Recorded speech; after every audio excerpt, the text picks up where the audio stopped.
À vontade. Amém, amados? Graça e paz. Bom dia. É um prazer enorme estar com todos vocês desta manhã e me sinto lisonjeado por ter esta oportunidade de estar aqui neste altar.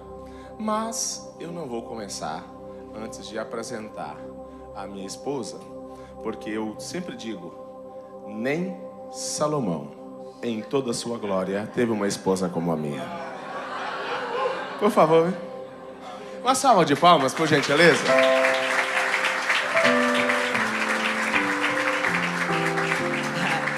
Amém. Ele sempre faz isso. Graça e paz, querida igreja. Que linda igreja, né? É um prazer estar aqui. E a gente traz um abraço bem caloroso, especialmente de Belém, né? Lá para nós é sempre muito quente. Não tem inverno, né? E a gente vem pra cá todo preparado e tal, né? Com medo do frio. Então, assim, eu creio que esta manhã Deus tem algo muito extraordinário para falar com a igreja. E eu sempre digo, todas as vezes que meu marido fala, prega, Deus fala muito comigo. Eu choro, eu digo assim, puxa, eu nem sabia que você ia pregar essa palavra, mas por que você? Eu precisava dizer para você. Então eu sempre me emociono muito e eu creio, eu tenho certeza do que Deus vai fazer esta manhã. Algo extraordinário. Então assim, abra o coração. Se você veio buscar uma resposta de Deus, eu mesmo todas as vezes que eu venho para o culto eu digo, Senhor, fala comigo.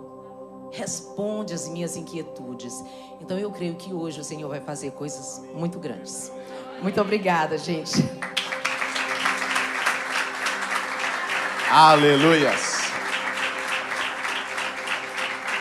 Sou suspeito para falar porque eu sou fã, né? Então, que bom estar com vocês aqui nesta manhã. E eu tenho o prazer e o privilégio e agradecer também ao Bispo Rocha, né, por essa oportunidade também de estar aqui nessa manhã, porque eu tenho o prazer e o privilégio de dizer que hoje eu vou lançar um novo livro. E esse livro eu tive o prazer e o privilégio de ter o prefácio escrito pelo vosso bispo, o Bispo Rocha. E nós tivemos um café acho que foi em novembro do ano passado, e conversamos sobre o livro, e eu apresentei o livro para ele, falei, leia. Aí ele leu, eu falei, se fizer sentido para você, ele falou, todo sentido. Então eu vou escrever o prefácio para você e você vai lançar lá na nossa igreja. E eu disse, nem Salomão em toda a sua glória.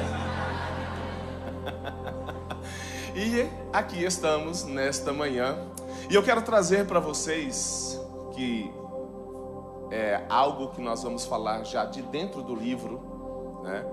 Uma pequena fatia disso, para que você já consiga compreender como é que esse livro pode te auxiliar na sua jornada, na sua vida espiritual.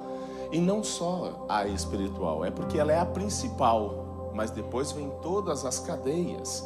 A nossa vida emocional, a nossa vida familiar, a nossa vida financeira, a nossa vida pessoal. Porque, de alguma forma, todos nós enfrentamos, em algum momento, batalhas na nossa alma. Então, o tema desta manhã é a batalha da alma. A guerra entre o chamado e a conformidade. Abra a sua Bíblia comigo em Mateus capítulo 14, verso 29 até o verso 30. E juntos iremos aqui discorrer sobre esse texto.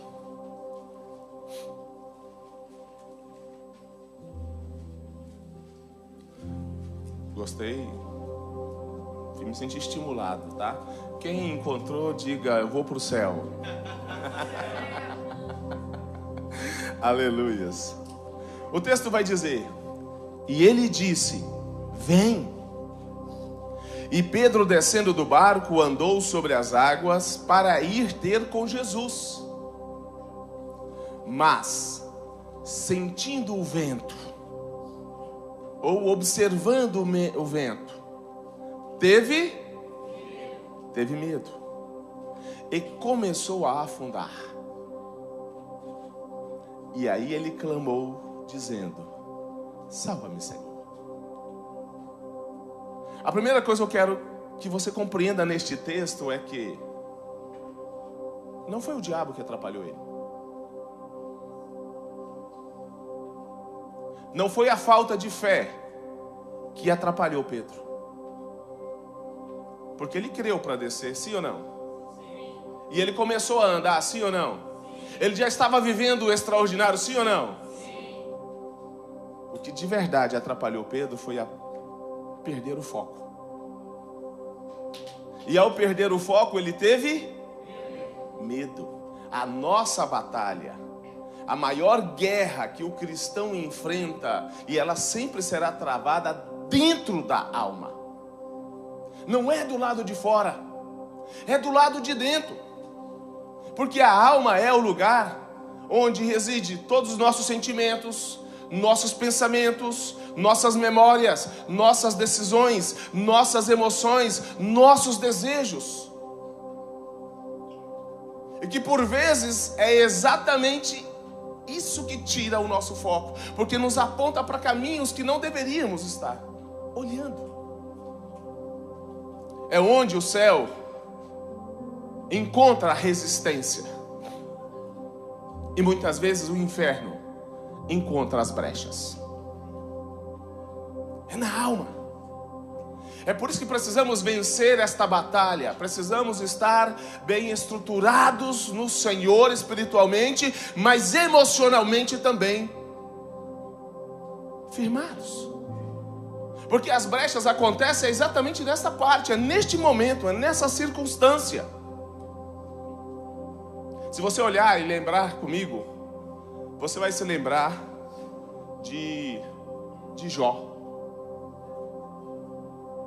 A Bíblia diz que Jó era um homem justo, reto, íntegro, temente a Deus e se desviava do mal. Mas tem uma coisa: o medo. É aí que vem as brechas. E o próprio Jó vai dizer: tudo que eu mais temia me sobre. Conhece alguém que tem medo de barata? Levante a mão, deixa eu ver. Quem conhece? Mas é para levantar a mão assim, não é assim não, tá? Quem é a primeira pessoa a ver a barata no ambiente? Se ela entrar no recinto, ela vai dizer assim: tem cheiro de barata.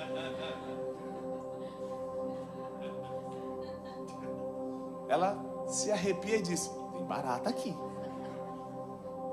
E se a barata voar, cai no colo de quem? Percebe? Terminamos atraindo para nós o objeto do nosso próprio medo. E no âmbito espiritual não é diferente. O inimigo vai encontrar exatamente essas brechas, porque ele não pode te tocar se não houver um espaço, uma brecha. E aí o que ele faz? Ele apresenta para você aquilo que te dá medo, para que você se desestruture, e aí ele tem a oportunidade. Porque se você não se desestruturar emocionalmente, ele não terá oportunidade na sua vida.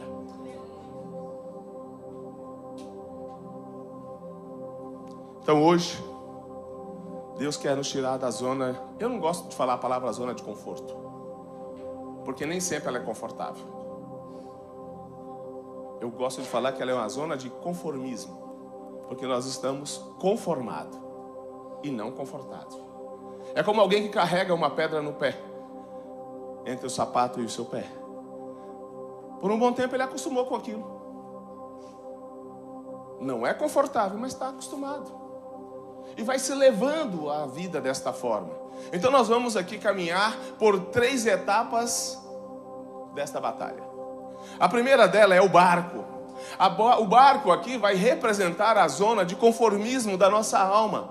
Pedro desceu do barco.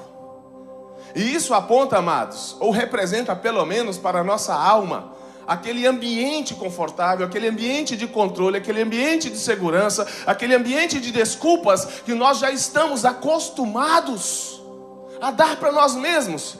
E por isso não saímos daquele lugar, mas o que está por trás de tudo isso é o medo de fazermos algo diferente.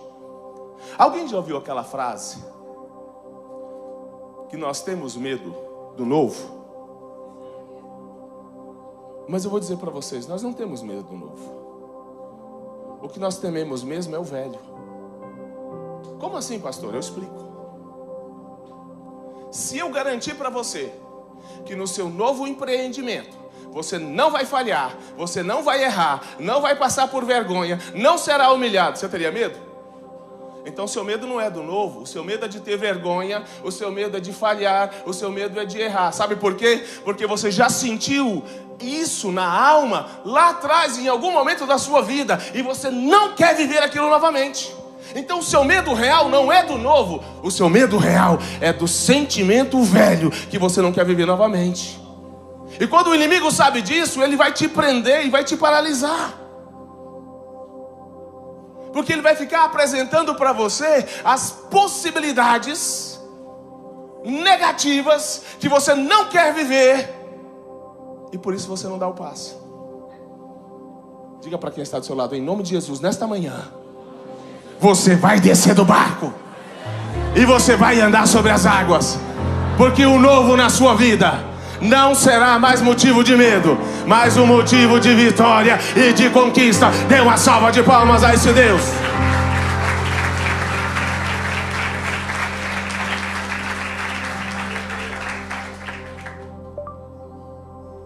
Desça do barco e viva o sobrenatural de Deus. Saia desta zona do conformismo, dê um passo. Vença o medo, a insegurança, a incerteza. Dê o passo. Deus está do seu lado, Deus está com você. E eu sei que isso não é problema de fé, porque você crê em Deus. Não é problema de fé, você acredita. E você sabe que Ele pode fazer um milagre. Você só fica inseguro na hora de fazer. Quem se acomoda no barco nunca conhecerá o poder que sustenta os passos de quem anda sobre as águas. Os outros discípulos nem desceram. Falam de Pedro, mas para mim Pedro estava mais evoluído do que os outros, porque ele pelo menos ousou a sair da zona do conformismo e a viver algo que nenhum dos outros discípulos viveram. Só Pedro pode contar o que é andar sobre as águas. Se 1 passo, 2 passos, 3 passos, eu não sei, mas só ele pode contar isso. Ninguém mais pode. Então diga para quem está do seu lado: Deus está te chamando para você viver uma história que só você poderá contar mais tarde. Ninguém mais poderá contar, só te aplaudir. Dê uma salva de palmas ao Senhor em nome de Jesus. Entende, amados? Então, o barco da alma pode ser o seu medo de fracassar, a crença de que você não nasceu para isso, ou um padrão de estagnação emocional. Então a batalha começa quando o Espírito está nos chamando para sair daquele lugar. De um lado, você não quer abrir mão da segurança. Do outro lado, você sente algo que te chama para sair do barco. É aí que a batalha começa, porque você começa a viver um conflito.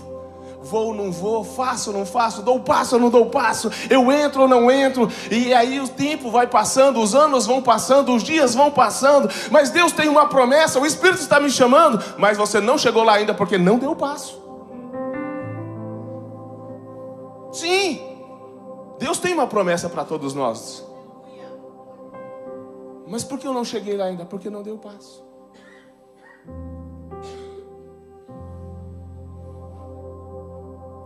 O Espírito diz: vem. Sua alma diz: fica aqui. Aqui está bom. Aqui é seguro. Mas Deus não te chamou para viver no razoável. Ele te chamou para viver o extraordinário.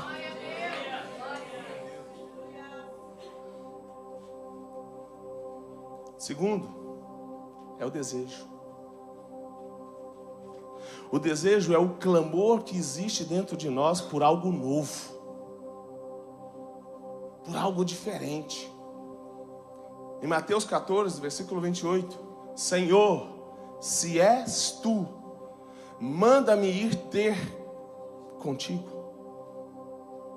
Havia um desejo dentro de Pedro? Sim, havia um desejo. Assim como há um desejo dentro de nós também, de vivermos algo novo, de termos algo diferente. Senhor, me dá só um sinal que é o Senhor, e aí Ele dá o sinal. Mas Senhor, aí nós vamos ficamos igual o Gideão, né? Vai e volta. Senhor, se é o Senhor mesmo, amanhã o novelo de lã estará seco e a terra toda molhada de orvalho. Aí no outro dia chega lá, exatamente como ele havia falado, e fala, mas não se irrite, amanhã o novelo estará encharcado de orvalho e a terra toda seca. Mas o problema é que nunca chega o ponto final, porque a nossa alma se sente insegura, e eu fico esperando segurança. O desejo está aqui, a vontade está aqui, eu quero viver, eu sei que eu tenho chamado, eu já tenho esta unção, já tenho a liberação de Deus, mas não vou.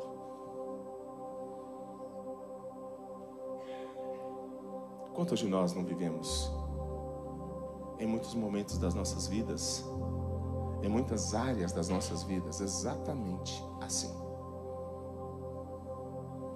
Foi por isso que Deus me inspirou a escrever esse livro. Para ele ser uma ferramenta que segura na nossa mão. Vai substituir Deus? Claro que não. Vai substituir o Espírito Santo? De forma alguma. Mas vai te ajudar na estratégia daquilo que você não está conseguindo. Mesmo sabendo que Deus está do seu lado. Pedro já teve a certeza de que era Jesus quando ele começou a andar, sim ou não? Mas no meio do caminho ele parou. Que é o que acontece conosco? Muitas vezes nós já temos certeza, mas ainda assim paramos, ainda assim desistimos, não andamos mais, nem vamos mais para a casa do Senhor,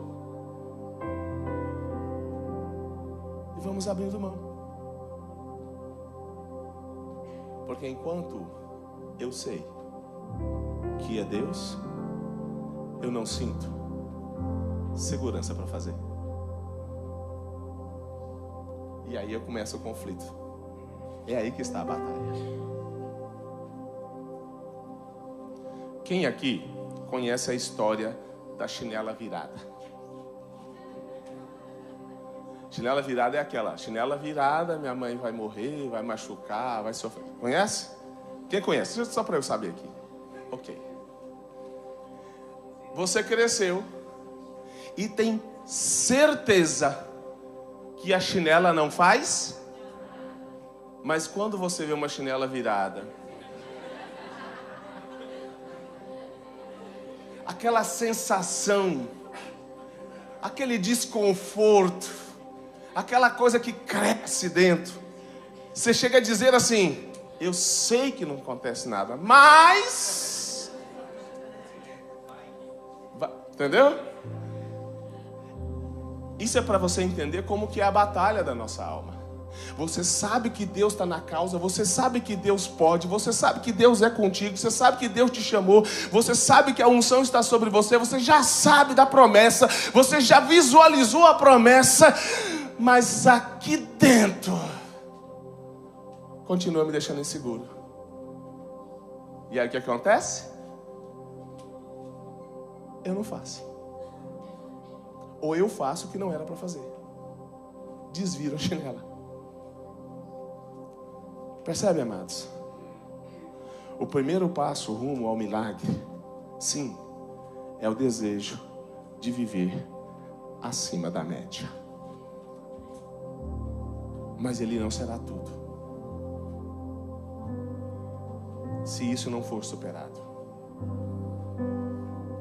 E não é falta de fé. Quer ver outro exemplo? Quem aqui vai para a academia? Ok. Quem tem mais músculos?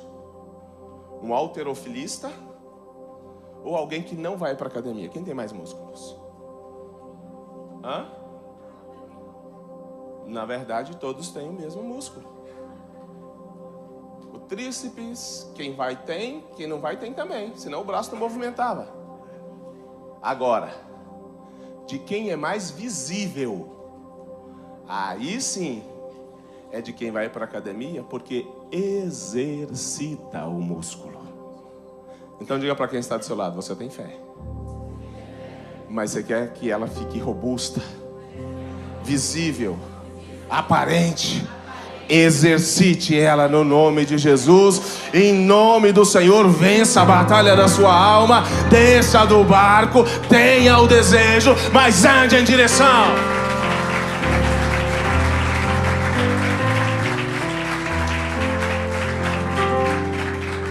Pense comigo, quantas vezes a sua alma já sabotou o seu desejo de crescer?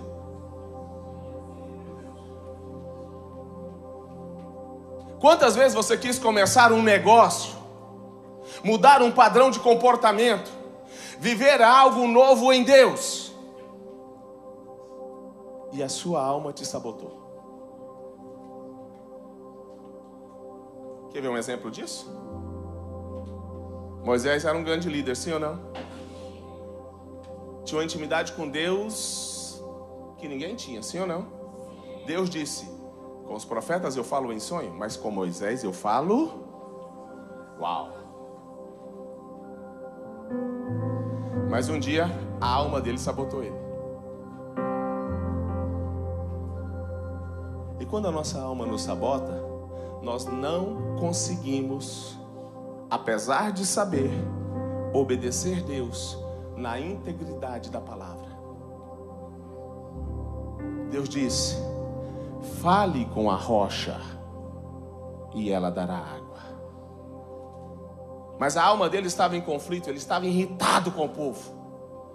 Ele chegou diante da rocha e disse: ó povo rebelde, poderia eu tirar água da rocha para vocês? E pá, pá. Deus disse: Moisés e Arão, vem cá. Olha para lá. Está vendo a terra prometida? Estou, Senhor. Pois é. Porque você e Arão não deu a glória a mim.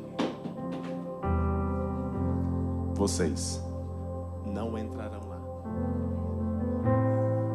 A alma de Moisés sabotou Moisés. Ele perdeu o céu? Claro que não. Deixou de ser um grande líder? De forma alguma. Perdeu a intimidade com Deus? De forma alguma. Mas deixou de viver o extraordinário que Deus tinha para ele. Então diga para quem está do seu lado agora, em nome de Jesus: eu profetizo sobre a sua vida que você vencerá a batalha da alma e você não será impedido de viver o extraordinário de Deus para a sua vida. Dê um aplauso ao Senhor, glorifica este Deus.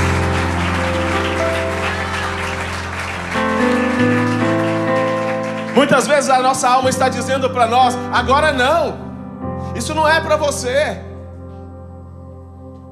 Pedro tinha o desejo, ousou pedir o impossível, deu o passo para fazer, mas no meio do caminho,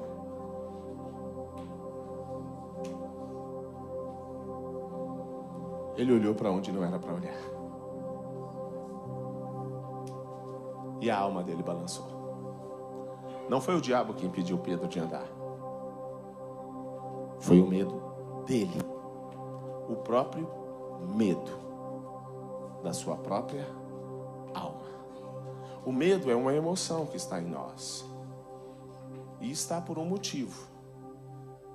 Ele está lá para nos proteger de perigos. Mas quando nós não estamos no controle dele, ele nos controla. Todas as emoções que existem em nós, elas existem por um motivo. E elas têm que estar aí. Mas quem tem que gerenciar isso é você. E não as suas emoções gerenciar você. Porque se ela gerenciar, você perde a batalha da alma. E deixa de viver o que Deus tem para nossas vidas. É por isso que muitos de nós não estamos vivendo ainda tudo, a totalidade. Moisés viu grandes milagres. Moisés viu Deus fazer coisas fantásticas. Moisés foi usado para abrir o Mar Vermelho. Moisés já tinha tirado água da rocha em um outro tempo. Mas nesse momento, ele perdeu. Aí vem o terceiro, que é o afogamento. E o que é afogamento? Aqui aponta para as nossas crenças limitantes, que limitam o nosso espírito. Sentindo o vento forte, teve medo e começou a afundar. Por quê? Pedro estava indo bem. Estava indo bem. A sua alma tinha um desejo, tinha fé, gritava por algo novo. Ele começou a viver o algo novo. Mas de repente, ela afundou. Mas não foi na falta de fé. Foi por causa das crenças antigas que estavam instaladas.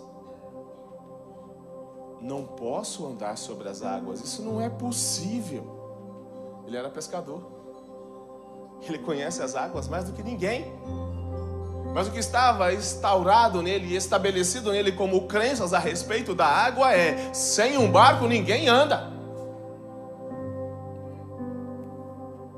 E no momento que ele estava vivendo o extraordinário de Deus, o sobrenatural de Deus, a alma dele entrou no questionamento em relação às crenças que já existiam, as crenças centrais existentes dentro dele, que estarta a crença limitante e diz: não, está errado, não posso andar. Aí ele afunda.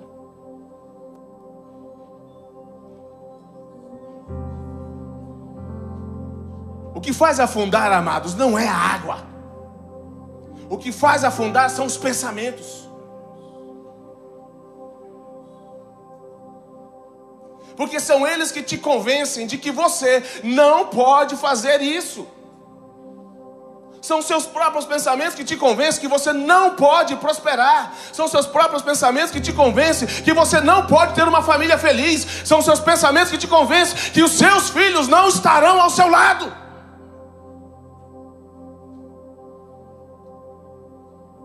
Porque você tem crenças que foram instauradas lá atrás e que agora estão te incomodando. Não posso, isso é perigoso demais, não vai dar certo. E aí o afogamento não começa nos pés, mas na cabeça,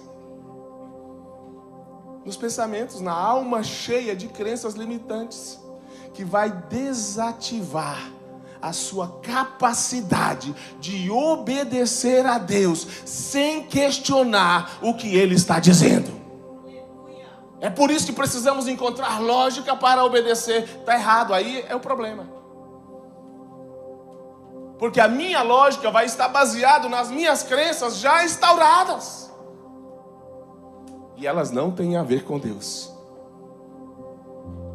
Elas só têm a ver com as nossas experiências. Ou com a interpretação que nós tivemos da vida que vivemos. Mas não é com Deus. Porque com Deus você é mais do que vencedor. Com Deus quer andar sobre as águas? Vem. É só isso.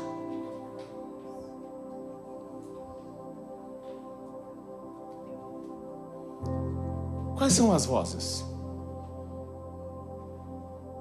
que ecoam dentro da sua alma hoje?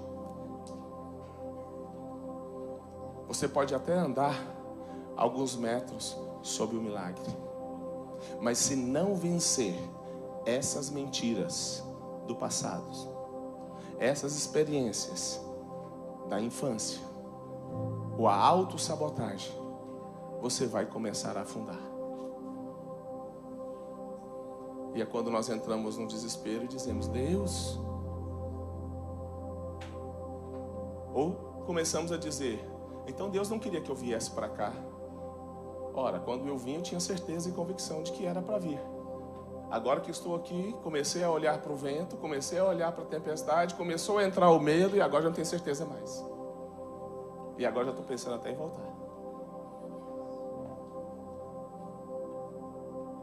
Porque quando Deus te chamou, Ele não falou que seria simples. Ele só disse que seria possível.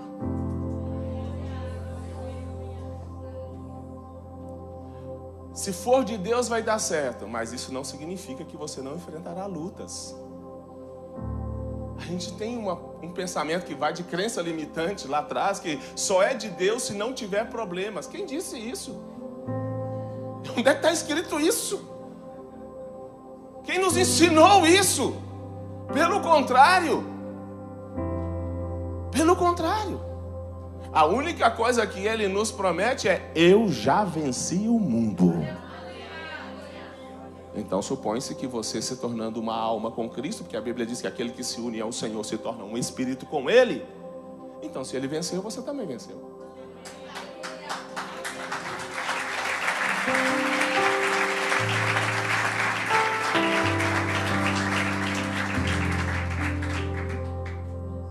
Sabe, amados, isso acontece em todas as áreas das nossas vidas. Quer ver um paralelo? Israel, quando estava preso no Egito, é a mesma história de Pedro andando sobre as águas. O barco era o Egito, que era um lugar de escravidão, de controle. Mas Israel estava acostumado com chicote. Acostumado com pouco ou com o mínimo. Era um barco de sofrimento? Sim, era um barco. Mas era um barco conhecido. A alma deles estava acostumada com a escravidão e com a rotina, em ter os seus filhos masculinos ao nascer, ser lançado no Nilo, enforcados, sufocados. Estavam acostumados com isso, acostumados com os pepinos, com a cebola do Egito, acostumados com o chicote. Eles estavam acostumados, mas tinham um desejo de mudança, assim como Pedro também, de viver um algo novo, de algo diferente. Por isso o clamor deles. E aí Deus atende. Aí eu vejo a mesma coisa agora, só que em vez de Jesus é o próprio Jeová dizendo: vem, vem para o novo, vem para a liberdade, vem para viver o extraordinário, vem para viver a diferença, venha. E aí o povo começa a andar. Só que no meio do caminho vem também o afogamento. Porque eles começaram a olhar para as dificuldades. E aí começou a murmuração. Seria melhor termos morrido no Egito. Ai, quem me dera voltar para o Egito e comer os pepinos e as cebolas que lá estão.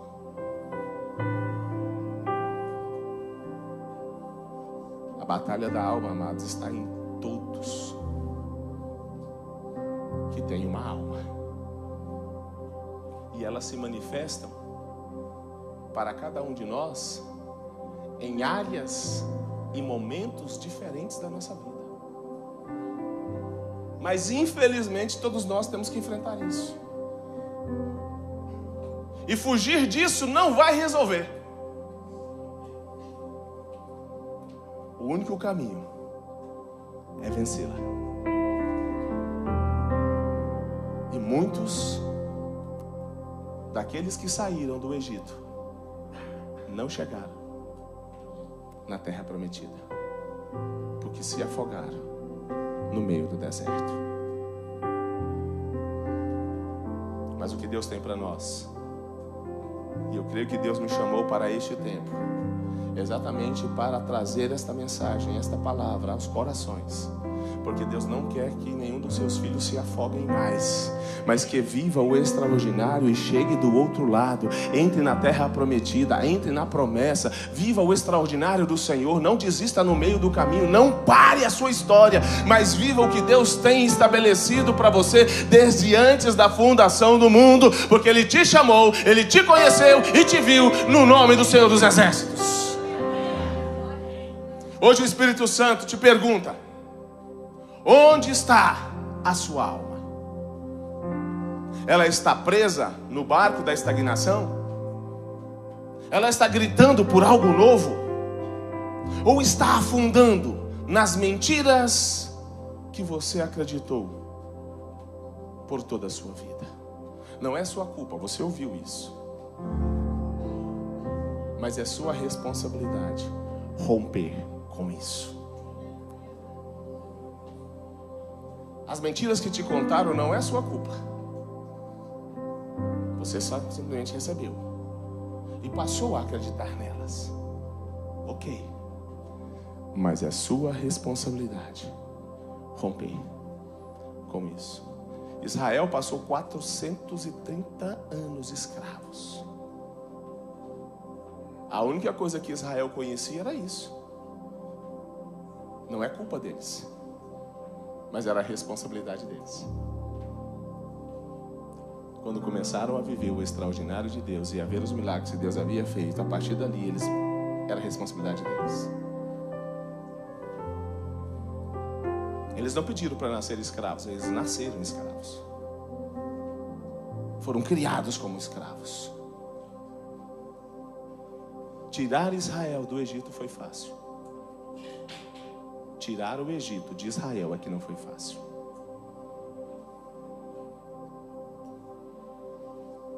Feche seus olhos aí onde você está. Você não precisa mais viver dominado por essa guerra. Jesus já venceu por você.